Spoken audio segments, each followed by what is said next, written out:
Magandang araw nga pala sa inyo mga master. Ayun nga, sa wakas, tapos na yung issue namin ni Albert.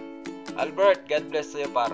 Ngayon nga master, pumunta nga ako dito sa second branch namin kasi nga nahihirapan daw yung Bengali sa pagkakalibrate ng mga machine. Kaya naman master, to the rescue tayo syempre. At pagdating ko nga dito master, ayun, sinalubong agad ako ng isa pang Bengali. Pala master, yung jacaranda trees, ang ganda diba? Kulay purple yung flowers. Unahin na natin master i-calibrate yung coffee day kasi may nagko-complain daw sa kanya dito. At syempre sa seminar natin yung Bengali, pakinggan nyo. Listen to me.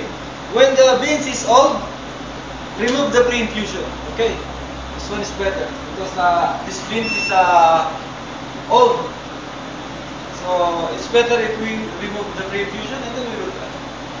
Understand? Now I will calibrate this.